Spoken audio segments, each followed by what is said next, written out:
Do you have bad knees? Here are 3 tips that are going to help you to become bulletproof.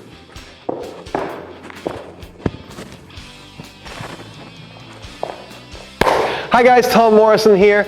Everybody that has been training for a few years or been playing sports for a long time has ended up experiencing knee pain at some point. But surely it is not just an inevitable phenomenon that's going to happen to everyone at some point. Surely it's avoidable.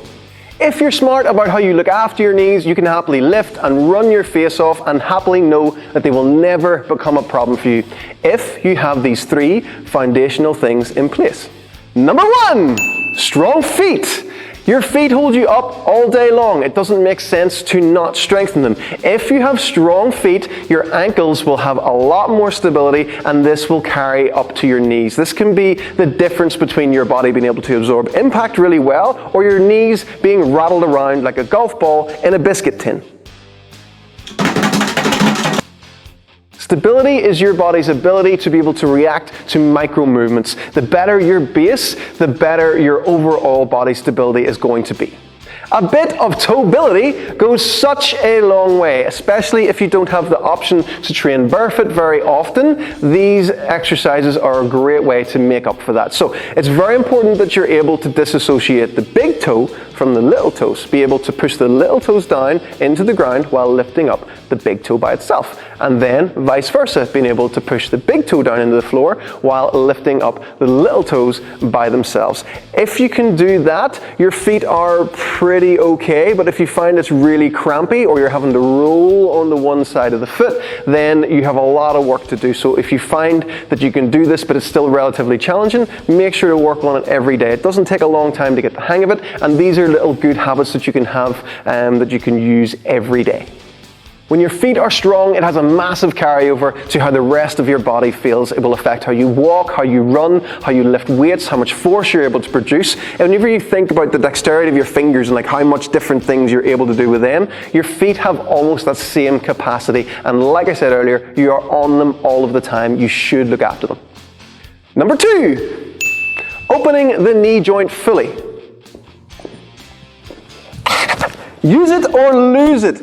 If you can't sit in this position, you have got big problems. Your quads are going to be shortened. You're not going to have good feeling knees. So if you find you're very limited with this, you cannot sit your bum down on your heels. You have a lot of tightness going on, and that can cause things like patella tendonitis over time. So if you have no knee pain at the minute but can't do this, that is what can happen in the long run. So make sure that you can actually get this. The way to start to progress this as well is if we can sit down on the tops of our feet, and then you can actually start to lean back as well. So you're going to actually start to get some hip extension while you're in this position. So you can lean right the way back. Be careful with this if you've never done it before, okay? So this is a really lovely position to sit and relax yourself into, but if you're still limited with your flexibility, it is going to feel absolutely horrible. So you may want to sit yourself up a little bit higher and just take it nice and slow. Another thing you could do would just be to do one leg at a time. So if Jenny just brings her left leg around the front, just sits down, you'll get a little bit more range of motion doing one leg at a time. So it's very important that you're able to open up the knee joint fully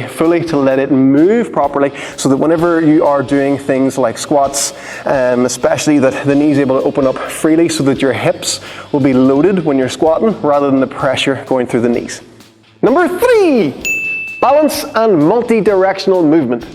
Training can become really linear, and yes, straight lines is the best way to generate force. So lunges and squats and deadlifts, they are going to build muscle, they are going to get you strong, but you have to think about all of the other directions that we can move in as well, and we have to respect those. So a great drill to add into your warm-up, so your overall training, is the clockwork lunges. So what we're going to do is imagine that we're in a clock face, and we're going to do 2.5 minutes per leg. So one foot has to stay where it is, and what Jenny has to do with the other foot is move really, really slowly to different points on the clock. So she's going for 12 o'clock here, and then she just does a lunge in that position. So really slowly, lunge, drop it down, back up, and then you're going to go for, let's just go for 3 o'clock. So out to the side, and then just see where you can lunge down to. Very nice. And then go for around to about 8 p.m. Okay, so now we're starting to get different hip angles. The slower you go, the better. Okay, you want to have balance included in this as well. So step out, hover your foot for a second first, and then bring yourself down. See how many different points you can hit of that clock, and you'll find yourself where you feel maybe limited or a bit weaker. And also rate your legs between each other. So after 2.5 minutes on one leg, you're going to swap which leg stays stationary. Then you're going to go with the other one, and you're going to see, can you hit those same sort of points and same sort of angles. Just try and hit, like I said, all of these numbers on that clock face. The great thing about this drill is that you are in control of the intensity of it, and if you feel that you can't lunge all the way down, you can just go halfway down and build yourself up over time.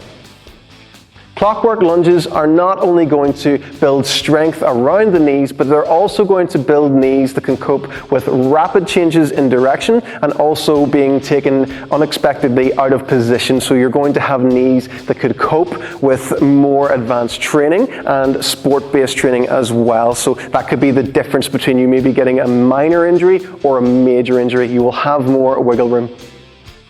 All three of these drills are easily added into your day, and the best thing about them is that you don't need any equipment, so there's nothing to put you off doing them. All training doesn't need to be about pushing yourself to the limit all of the time and seeing how much weight you can lift. Do something nice for your knees, and they will serve you a lot better in the long run. See what I did there?